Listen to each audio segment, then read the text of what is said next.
But na da sonko nti no nkomo a yebedi de ye di nkroma ho nkomo mo so anya kwanya tem e de a kire ene se kan nkroma ti ase a cheno se obo no modern se ka kakra ana se odi animonyam hye kese pa e de abre ye ntimi ni nkroma ho nkomo a nipa ba ko awiase afranda nyina agi na tum Ghana ye ntutu na se kra ne ntutu na jeje mu na bunu man titiu eni ahafo eni ahafo ma lucy afisiapa ene de odam prakopo o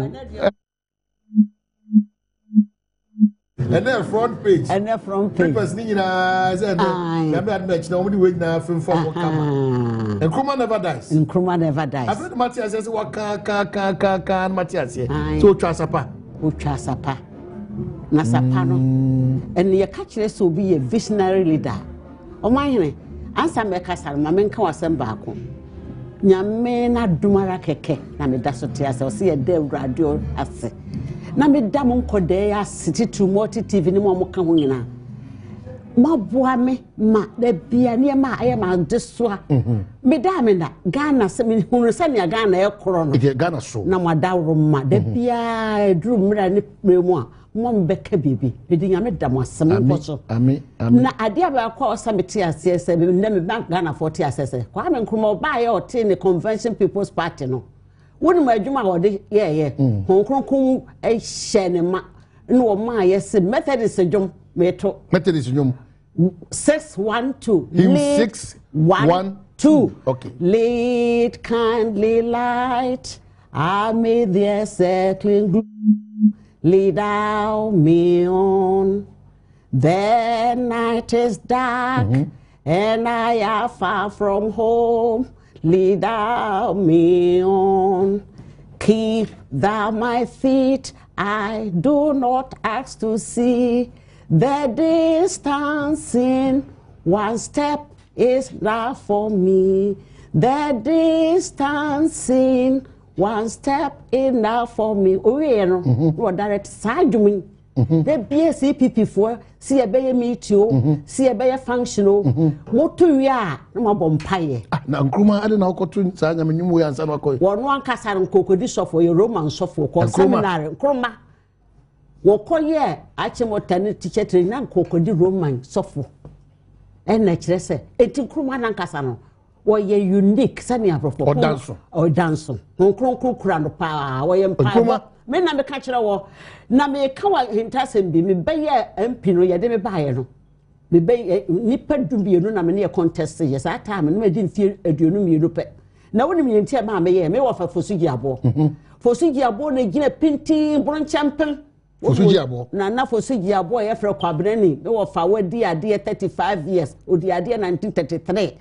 Wono na Kwame Nkrumah tamu Northern People's Party gingingingi eni ate ho baaye na Kwame Nkrumah se nipa ye 5 million pe ye United Ghana ye hia federation ena me wo fa no na afia start tutu ehemfo bi ade so ni abo ni na me wo fa na na techi man hene do man hene kukom hene mu ye kabom ye se da bia ni ye bron champion movement the Buru champion ho na shase free e free ho be ye buru ne ahafo nti buru ne ahafo de e CPP nyetenka NDC and MPP bia because bozia and the kofa federation idea ba no was ye den ye sabi imperials ha sabi imperials so ye ni anmo ye wo soremu e fa akra ye nkurantoma afa ne ye clothe ye ni di campaign afa ye free friend compulsory education ba mankrofo I was Sabri Nina. Saturday now, and I dream. No, I yen in a wouldn't send it yet. Kuma sent it yet. Just one free through her by chest said to one son was there be. Yen I was seeing you free her. And tea, I was saying in a kaboom. Nipper see cocoa no crop. This will be debate to be brown. Actually, me a photo. Where's I say? Nana debate more say cocoa in Tino, water. Cocoa model of aeroplane acro. Cocoa in Timothy.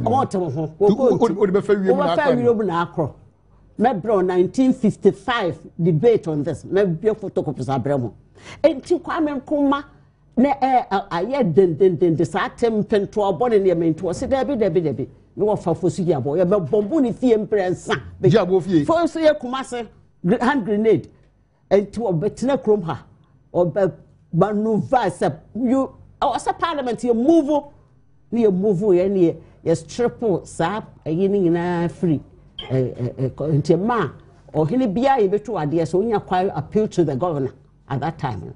So staff no you was still under English for you be a banning in governor and was sign and the boy into brewing champion movement no and the boy na kwame kumanya free a year after you to me nya found ye na me wa fa dia kotre papa on it of my touch mine because doma need take my mind that bechem ya friend abechaya ase bechem na nam butis na konkon no na bechem na ye bechem wo hwe 14th century bechem wo ho abrofo ba he nyina na bechem your mind that take my your mind that doma nyina your mind that so tia ye di ekui aha yes ha no brone hafofo bron champion no na boaye and na ma sa de be nyina obenya what to say 104 majority aha ani edi nya fa hodi I see enkoma ye nipa ese se wiase e ka nom di na woda mese na ye ni na woda hwan be na wase edi na woda ene ma wa ya ma no ye enkoma ne ma ya wa ya ma Ghana, Africa, and the world, you know. Yana was see a Canada na ye must school for a Shian Hwasam school. Abacosam to send ya black America for be a new Kruma, your friend Akili, Nasa Couture, one more boy school worker. Chromism, a home woman black America, black America. They are black America for me, you know. Ya better Kruma, yeah, and Chroma school, your friend, and Chromism, yes, yeah. Ghana for Ghana for na say when you break yes so when you break once na be ukru enu nti na akoso mbo mo say no mo say Ghana na yemanyina wo gi se mo say hwan mo say mo amoho se ba ye na factory singina da bia maka factory singina ye adwuma kwa brochi akopɛ de adwuma wo ha esuma kan de ye adwuma we ye adwuma sutware commander factories be and I know me baby catch him so called Germany. Now make silos is a one group of companies one will build the silos is young be your cocoa powder near store near share dictated price. And I elephant councils in see her. Say moon adwene cry silos. I don't know contact the German government. Say Munipa because Nkrumah be through government no more signing. Size silos is here. Is what talk on that is is why I then. Na Kwame Nkrumah to be pure documented. So you're a journalist or a writer or a teacher. Teacher for or you teacher or you journalist or a writer. Kwame Nkrumah teacher for not oh we really think I'm a bro copy of a teacher for what you be come in those days professor for be and I said nipa kakra bi na teacher for is so dedicated what can PKK ko dudum speeches I hear pan ya na ya to papa so oh entino Nkrumah the teacher for na ye nipa adwene mo ado teacher 42 amoro gala no nyina say teacher for last and nyina teacher for PKK ko dudum nyina ye teacher Kofi ba ko nyina ye teacher for ko ba ko papa o nyina ye teacher for no the ye na ye na patriotism so ye adwuma ye do ye ho ye do ye nyankopon ye do ye man kane no oh kane no na ye o man Ghana ne nyame no kane no na nka me abere ni wa ye frɛ me Lucia ni sai me ofa be chem hene ni din da dame so me ma se me ma me ni nua ba ko pɛ enti ode le makwa ache water school me so ode me kwa ache water school so te ase me ofa be chem kromu ni nyina wa wu me ofa wu 1978 ye da ho body diri because we done man uko be chem hospital no si ye be chem teacher training college what ode ma Roman for no bo me si ya bechem Presbyterian you no one botom koko sika adwuma ode ya ha no entu ko bechem na akoda akora ya wo ne nim se fosigi abo kwabena ne fosigi abo wana oye bechem man Nkrumah tua na watiem Nkrumah tua na watiem enei baby na Nkrumah person de Ghana du no ohwa oni hoi ye du ho o man hene so I want to say forward ever backward never say you call backward say me hunu ni amenka ni entia because you call backward say say akosombo nyambia ne se kosombo kra ya maintain da de ti ne yetena ho ma adome bridge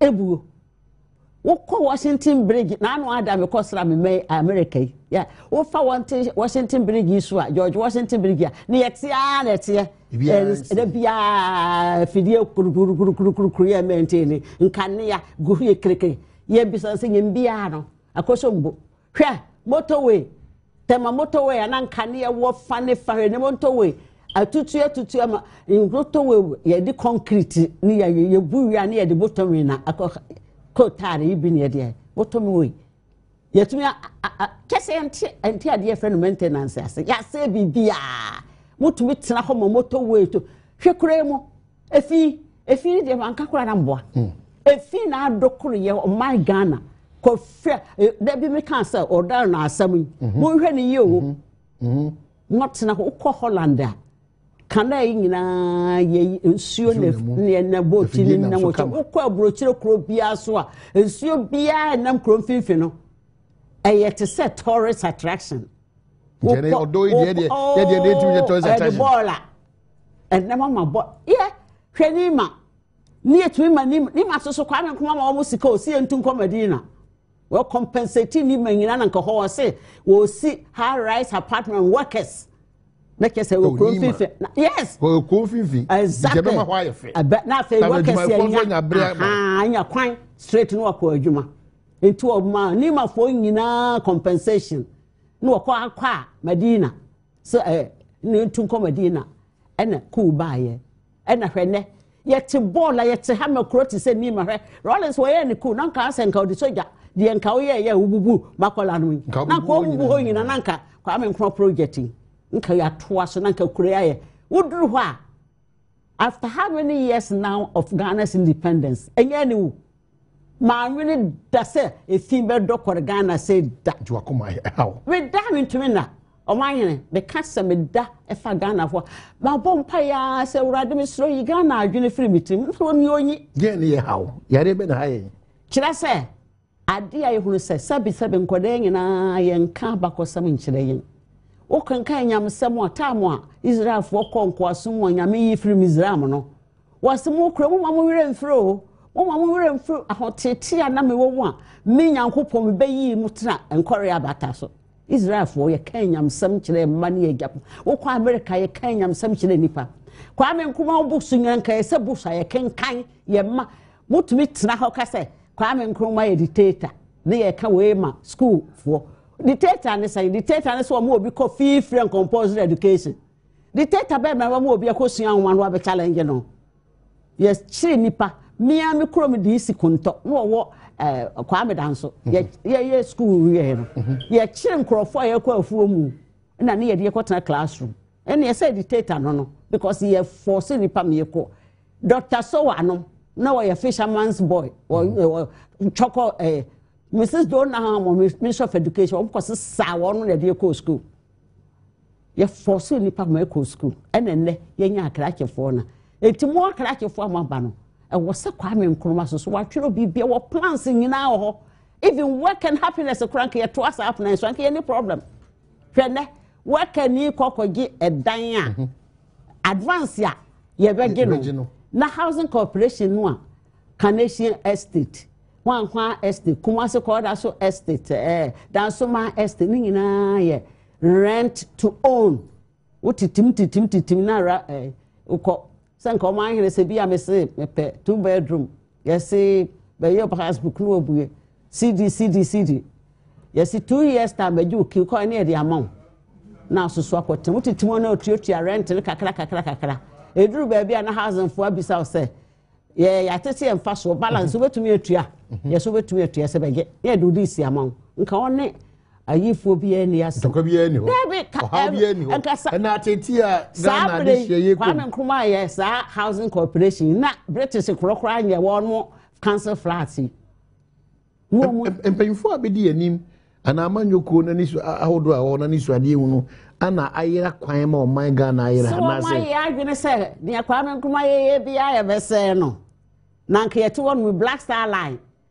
Shipping line Black Star yi tare so kekekekeke e di cargo nyina firi wi ase ba mo so magu no hwe Ghana Airways na ano me kwa brocha bi ba na me te Delta mu 2 hours yet obi ameka hwe nkire ye mu yepo na nka Black Star Ghana Airways me kromu na ye captain afiri ye buache no ye one captains no bi air hostesses ye dru London na Ghana Airways sisi kimu a wa hu se Ghana ni ba na eba na ye se nunkuruma Ghana no bia hoho a ndika sa kane no na otimi se obu CPC ta se wo ye Ghana ni wo do so ye Ghana ni enei sa kukuduro ni epepa no eni ahokeka no wetimi ya ka se me do se me ye Ghana ni eni ntina ya na me wera ho me de se me do se me ye Ghana ni na bom aye ma wera ho se ekwan no a ya bo ato ho no obi vision no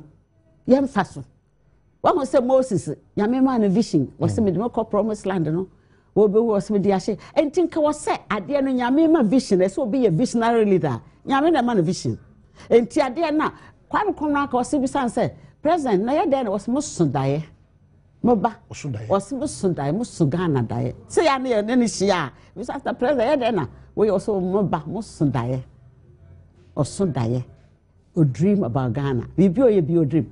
You call Russia or could deliver a speech to Moscow. So I can not Nika Khrushchev. Me do abo en betchero na never ho. Ye drew ye pe wo se wo ya akoso bo. Wo peso ye bui ma bron ne ahafo.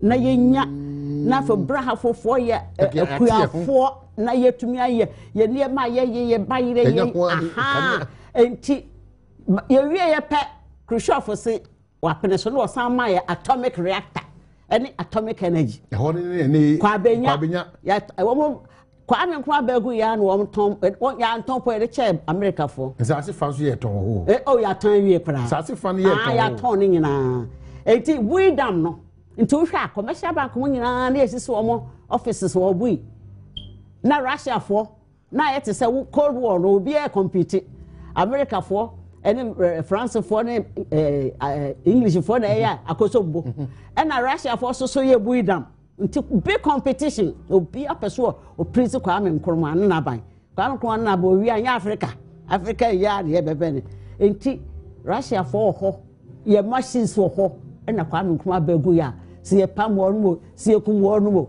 ene se bui me wo de krata bi aba makenkan krata ni na awie na nye ne krata o but krata no ase na krata ni nim se ne bibi se ABC ene da ho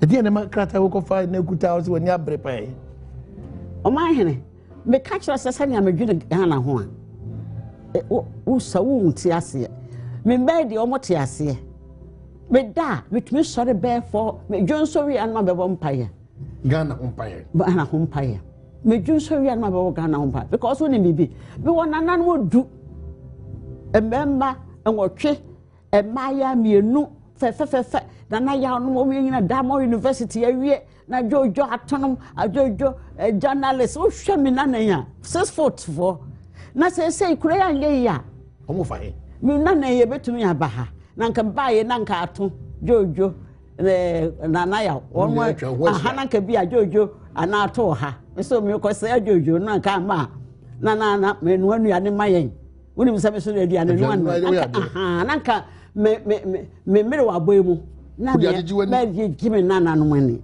say ni amene o kase nkoda ye bebe ni me wo mu aburofo makwasi ni akosua ye maame de ya pa ye Canadian white Canadian ya wo ya ye no ke ye na ye pe pa se de bia ye wo me nchen na me som yen say enkoda ye me ni ye ti baabi me so ti baabi men kwa sa men koda yi sa men mankwa holiday te say ya na empresse na menya ahoden da metra aeroplane mu metia holiday ebi ebedu be kwa me ni ahoden na nka me hunu yi me wo famba Patrick ani num jasese ni kwakwa ni num commercial bank wo nyina sua nwa no ye be fie be boy me nua be ma kofi pepra no so ye lawyer wo nyina bae ye be boy wo kokosua nwa na nka waba wunchi na waba bo sana fa abo imame na yɛnhwɛ abo ewi a ɛbɛkɔ akotwa ɛho aba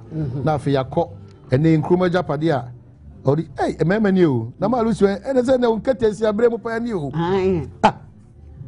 nipa nkyɛn na hyɛ bra sɛ wuni ana mini no I see camera mi ehwɛ biɛ wei deɛ nkruma days na nkasa ni o the mmɔfo nyinaa wɔ mu ɛna mu hyehyɛ mu delegation to Yugoslavia, Czechoslovakia and East Germany you pass it through Berlin Wall no ɛhɔ ne yɛkɔ ɛhɔ na mo kɔ fifa yɛkɔ fifa yɛ wahu domo SD domo yɛne no yɛkɔ delegation leader of opposition wɔhyɛ ne batakari wɔ mu no ɛne yɛkɔ baabi a ɔsɛ na mo de Ghana ntoma na ɛkɔ African yɛpɛ sɛ yɛ promote ɛmi yɛhunu sɛ yɛyɛ Ghana fo maa lusi ni ana no. One no.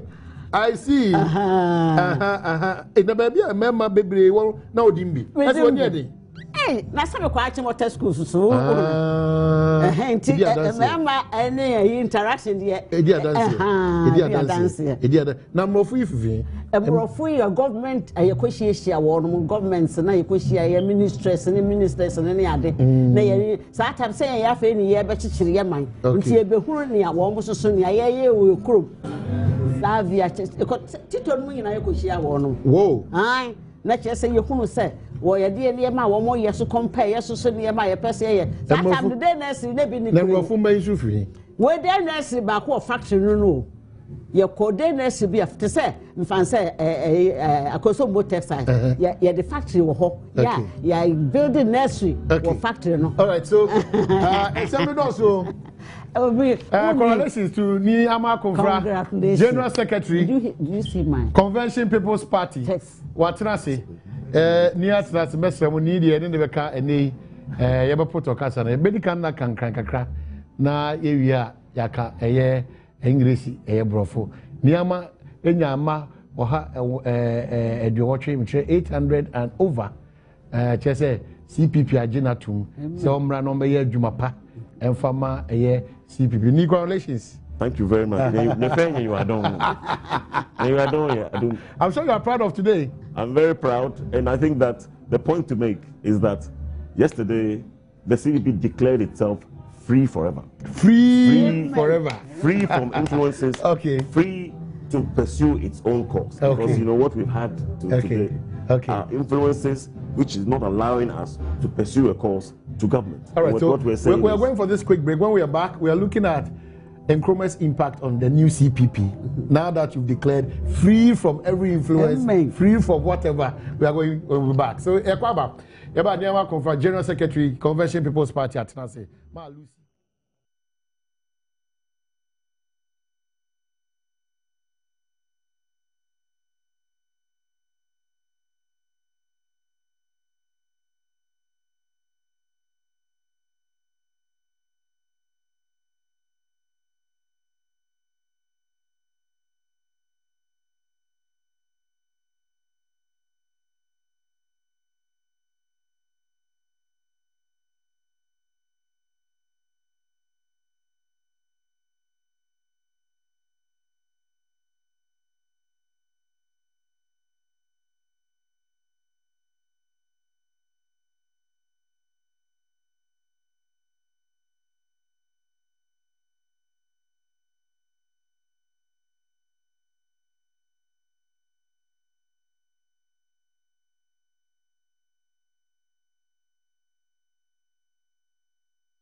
Well, yes, I have young cousin Kai say, Yedi, a dash from Kokra, Yedikai, or Sergeant for Dr. Kwame Nkrumah, and you know, Ghana, we are self and then, and so no, a is a most more tired, your consum, so I'm Yedi Dawe. Yet, me did that bra. CPP, Amanu Kunan Casano, yet to me in common, especially now, no doubt, Bronga Hafo, one or Aqua Sanfru, or more leadership name, almost the new CPP, one at tea, or who every year chain be. Na show mo se mo fa ha nra nsia se se de mo frene se CPP ye de ho CPP yankasa ye beko ye ntokwa CPP yankasa ye beka asem CPP 2016 inkunim de ye de a ti ye behwe se de wono kan anamo ni se o mo di gu akwama edi adanse se won betimatu sana especially when Dr. Kwame Nkrumah ene anopaye ma me ate ase se onye nipa unu bia asa keke ohwe na namo ana otu ikasa eneye enisuade hunu a na eyade a enya nsusuanso e woni padodo na aso enti ene CPP a woje na kire woni betimi afasa ne ye ne enisuade hunu so e de akọ abeje oman Ghana anani once again congratulations. It's not been an easy battle. Welcome to the real battle for 2016. You think it's going to be easy? I think that increasingly when you look at the terrain, we have a government which is delivering poverty on Ghanaians. That's clear. The government is delivering poverty on Ghanaians? Every policy of this government is delivering poverty to Ghanaians. If it's not fuel price rises, if it's not electricity price rises, recently 100%. How do you increase electricity 100% on the majority poor Ghanaians in this country? How do you continue to raise prices of water? Utility prices just rising and rising and rising, food prices, transportation prices. And we have a deficit in every sector. We have a housing deficit, sanitation deficit, infrastructure deficit, you name it. We have a trade deficit. So what government do we have? Do we have a government which is voted for to deliver poverty on Ghanaians? Or are we going to look forward to prosperity in this country? We as a party, we were founded for people, to tell our message to the people. You cannot continue on this path because you have nothing left in your pocket. And this government, whatever little you have, is coming to take it from you. How do we continue on such a path? Most governments across the world are governments which think about prosperity for their people. And this government, what prosperity, I ask you, what prosperity is NDC bringing to Ghanaians?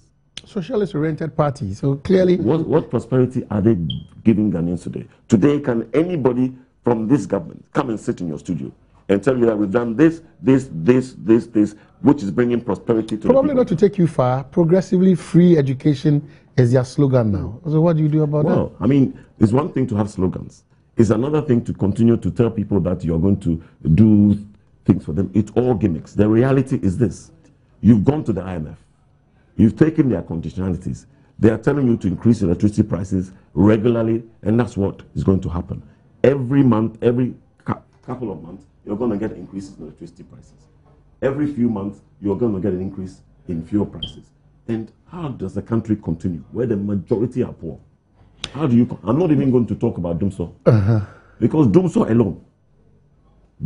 alone should render this government redundant. So the argument then comes in that it's not the making of this current administration, it's the making of successive governments. So clearly, you're unable to blame the... But they have been around. How long did it take to build the Bui Dam? This government has been around 8 years. A total of 20-something years in the last, since 1992. Or even if we go back further. And they are not responsible for the situation we're in now. They are definitely responsible. There's one challenge that the CPP probably faces, that after Nkrumah, the way forward, as in clarity, in terms of direction, in terms of purpose, you're lacking. What's making this new leadership think that they are able to win themselves from all these challenges and influences? First of all, this new leadership started under the current administration of Honorable Sami Nkrumah. It's not going to accept the situation where you seize our assets, you freeze our assets, and you come turn around. It's annoying, actually. You turn around and look at us and say, where are your offices? When you have seized our offices. You've confiscated our assets and you turn around. We've had 2 coups against us in this country. 2 coups against the CPP. They've given themselves every advantage. Then they turn around and say, CPP, where are you? We are not going to set that situation. That's why we've gone to court. to defreeze our assets. That's the first thing. The second thing is that we know that we need to work harder. We're telling our people, go back to your constituencies and let's work harder. I've already drawn up an annual program for the party. Every single branch of this party will meet every single month on the same day. 275 branches and below a polling station level will meet every month. And that plan has a financial element. That means that we need to pay our dues. Is CPP that attractive to have these kind of strong organizations for people to generate that interest? You look at what we've done in the last, since April. We've gone to 275 constituencies. We've had 275 elections. We've had 10 regional elections. And we've now culminated in having a national leadership election. And the beautiful thing about that is not a single incident of violence. We are now the most peaceful party in Ghana today. Probably we are the youngest party in Ghana. Probably because of the percentage of people forming the CPP. Well, the percentage of people who form structures are the same as any other political party. Every branch has 9 members, executive. Every region has 9-member executive. So that's how we're able to go to Congress with 2,500 delegates. Those members exist.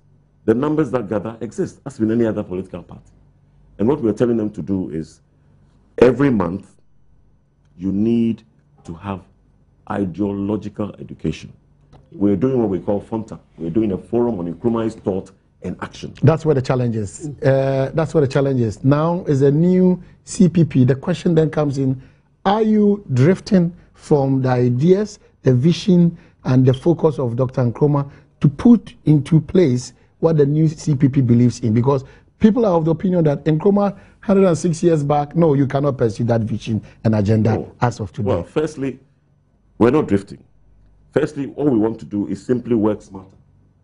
We want our people every month to understand that this is what we believe in. If they understand what they believe in, we want our branches every month to have outreach program. That means that the organizer, the youth organizer, the women's organizer should be at a local lorry park, should be at a local market, telling the people what it is that we were founded for and what we believe in. Because the only difference is that we've been detached. We are not selling our message. We are not going into the community, and we are not telling them that we were founded for you. That's the difference, is that we have the plan, and that plan needs to be systematic. We are also going to have, apart from the organizational element, which is the outreach, apart from the financial element, which is that even the minimum, if you can't pay dues, do silver collection. And that's the sort of plan which we've never been able to systematically enforce. Because coming to that point, a party that is cash grab, how do you make this basic fundamental organization? That's why it's capital intensive, I'm sure you know. Yes. Across the regions, length and breadth. But that's why it's important that every branch does even basic silver collection. Because if you can do that, at least you can raise your 20 cedis to be able to go to the local market. You can raise your 50 cedis to be able to, rather than parties sitting down waiting for some Mr. Big to come and give you 30,000 and do show. We are a party of the people. We're founded for people. Okay. And we're saying, let's go to the people. If they embrace us, they will even give us money. We're just about wrapping up. Mofan Chemi, Niama Konfra, and kind there. Many bitimaka, how's a bitimiaka, Frafra bitimaka, I be bitimiaka. They will, bedroom. I can cast an ocean or in hope. It's the Montana, Sedina. I may have we are wrapping up. Please walk us through the new leadership. Who's the chairman now? Professor Ebondele is the chairman. He's been chairman before. He's come back. He's been acclaimed because virtually every region wanted him to return. And the way that he fought his campaign put everybody else off who knew that they could not challenge him. So we're happy to have Dr. Dele back. I'm the General Secretary. We have 3 new vice chairpersons. Hajia Hamdatu, previously a women's organizer, who's the first vice. Susan Mankwa, previously first vice, is now second vice. And we have Alaji Tijani, who's the third vice, who was a former regional chairman of the Northern Region. So clearly those names will come out just because of time. Maya Dasi, Brett, I'm sure you're on the Kusi this afternoon. You are talking Yes. CPP. Okay, so hooray. Thank you very much. And happy birthday to the families of Dr. Kwame Nkrumah. Mona most celebrity. As Orban, Masters Band, Omai Crado, Omriyeko.